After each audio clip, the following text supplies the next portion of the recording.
খাজুরাহো পাথরের এক অমর মহাকাব্য।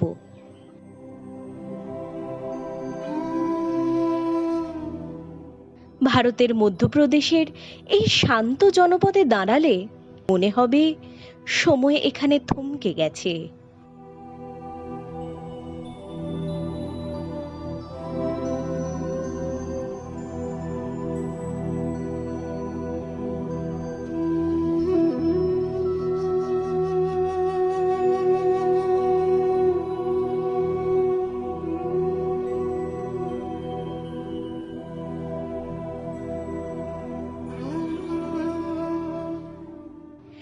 এক হাজার বছর আগে চান্দেল রাজারা এখানে যে স্বপ্ন বুনেছিলেন তারই নাম খাজুরাহো।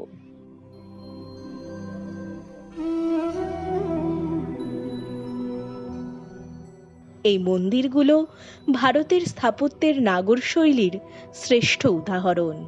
কন্দরিয়া মহাদেব মন্দির, যা খাজুরাহোর সবথেকে উঁচু এবং সুন্দর স্থাপত্য।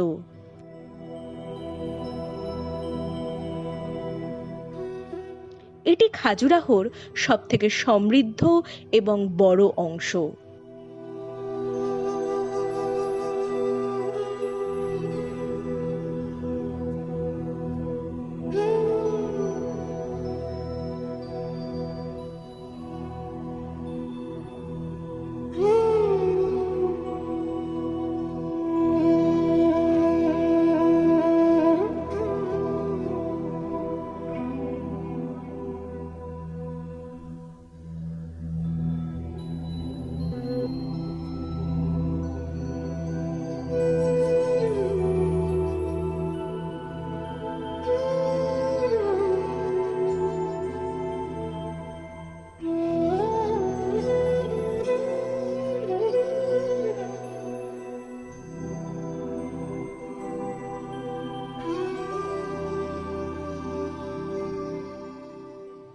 এটি কেবল মন্দির নয়, এটি জীবনকে দেখার এক নির্ভীক দৃষ্টিভঙ্গি, যা হাজার বছর ধরে বিশ্বকে বিস্মিত করে আসছে।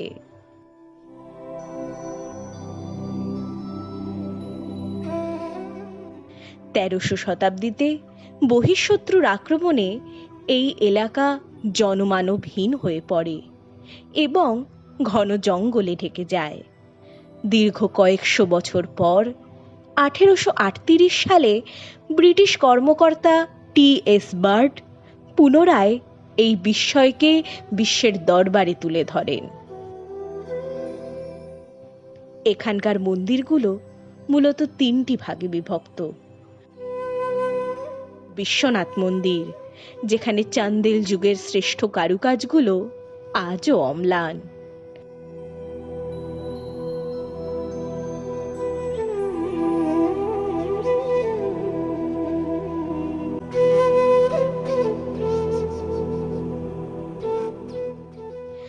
মন্দিরটির চূড়াগুলো পাহাড়ের শিখরের মতো একের ওপরে এক উঠে গেছে, যা মানুষের আধ্যাত্মিক উন্নতির প্রতীক।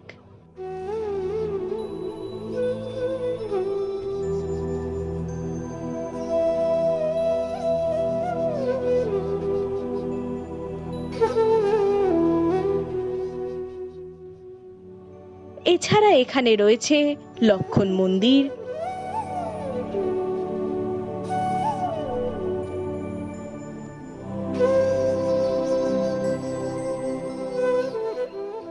খাজুরাহোর আসল প্রাণ হলো এর নারী মূর্তি বা সুর সুন্দরীরা। তারা বুঝিয়ে দিয়েছেন যে নারীর রূপ এবং লাবণ্য হলো প্রকৃতির সবথেকে বড় উপহার।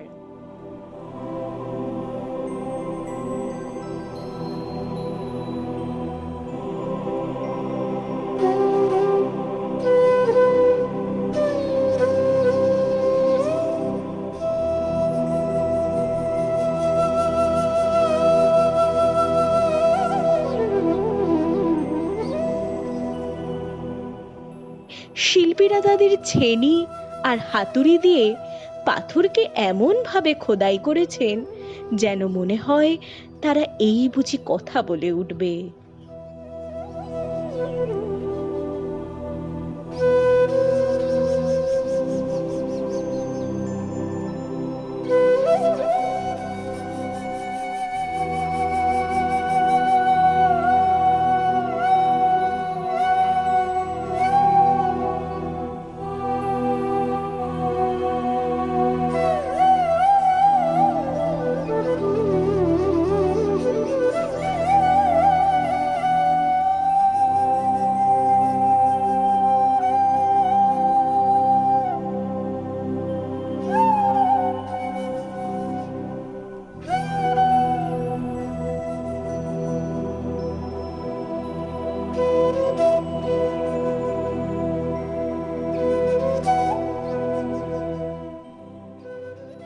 বাইরের দেওয়ালের শিল্পকলা কাম ও অর্থকে ফুটিয়ে তোলে।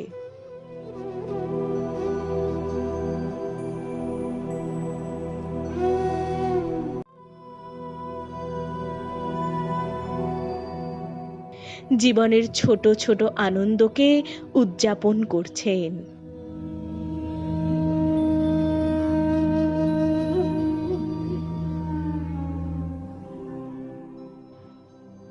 এটি প্রমাণ করে যে তৎকালীন সমাজ নারীর রূপ এবং শক্তিকে কতটা সম্মানের চোখে দেখত।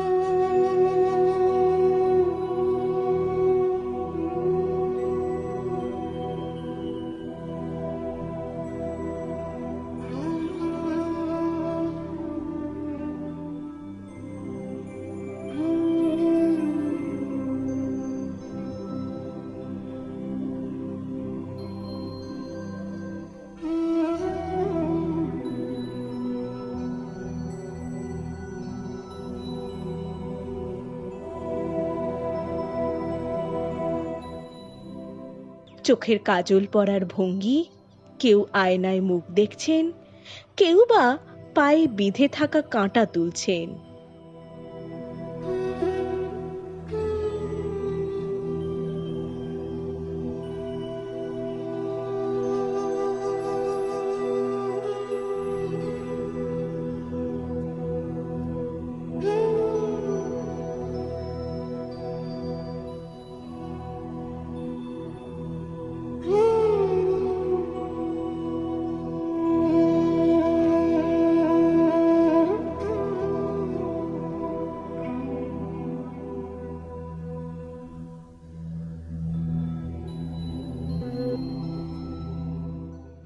ধর্ম, অর্থ আর কামের সঠিক পথ বেয়েই মানুষ পৌঁছয় পরম লক্ষ্য মোক্ষে।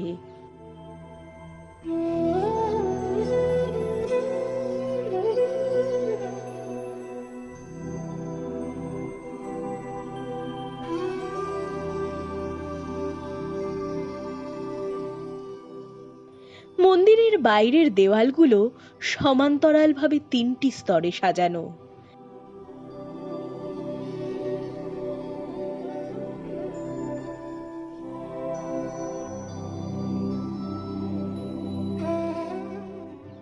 খাজুরাহোর দেওয়ালে সিংহ বা অন্য কোনো পশুর মুখ এবং মানুষের শরীরের যে মূর্তিগুলো দেখা যায় সেগুলো মূলত শার্দুল। শার্দুল হলো মানুষের অবচেতন মনের সেই শক্তির প্রতীক যা নিয়ন্ত্রণ করা খুব কঠিন। শিল্পীরা বোঝাতে চেয়েছেন যে প্রতিটি মানুষের ভিতরেই এক ধরনের পাশবিক শক্তি থাকে। যদি আমরা সেই শক্তিকে সঠিক পথে চালিত করতে পারি তবেই আমরা শ্রেষ্ঠ মানুষ হয়ে উঠতে পারব। জগৎ কেবল মানুষের নয়, এখানে প্রতিটি প্রাণের, সেটি পশু হোক বা অলৌকিক কিছু, সমান গুরুত্ব আছে।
এবার আসা যাক সেই সব মিথুন মূর্তির কথায়, যা নিয়ে সারা বিশ্ব আজও চর্চা করে।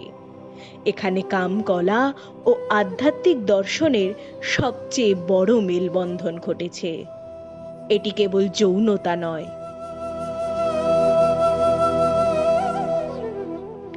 শিল্পীরা বোঝাতে চেয়েছেন যে কাম বা আকাঙ্ক্ষা সৃষ্টির আদি শক্তি। তান্ত্রিক সাধনায় শরীরকে মনে করা হতো ঈশ্বরের কাছে পৌঁছনোর একটি মাধ্যম। মিলন কেবল শরীরের তৃপ্তি নয়, এটি আত্মার সাথে পরমাত্মার মিলনের একটি মানবিক রূপক। কামের এই জটিল আসনগুলো আসলে মানুষের শরীরের কুণ্ডলিনী শক্তি জাগ্রত করার বিশেষ মুদ্রা।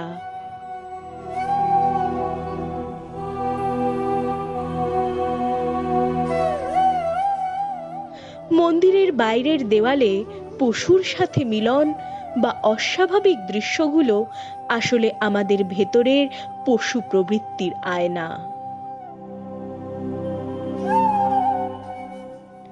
পূর্বের মন্দির গোষ্ঠী মূলত জৈন ধর্মের প্রতি উৎসর্গ করা। এখানকার পার্শ্বনাথ এবং আদিনাথ মন্দির প্রমাণ দেয় যে প্রাচীন ভারতে হিন্দু ও জৈন ধর্ম কতটা সম্প্রীতির সঙ্গে সহাবস্থান করত।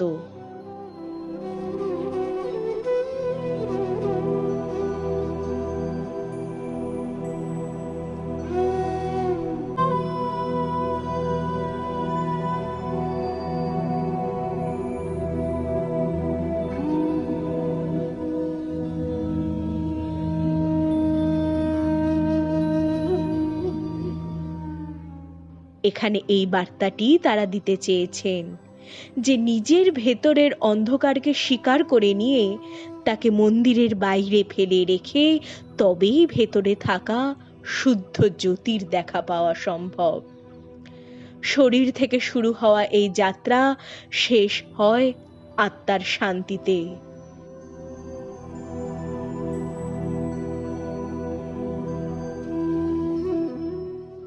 খাজুরাহো আমাদের জীবন থেকে পালিয়ে যেতে শেখায় না, বরং জীবনকে তার সমস্ত সত্য সহ গ্রহণ করতে শেখায়।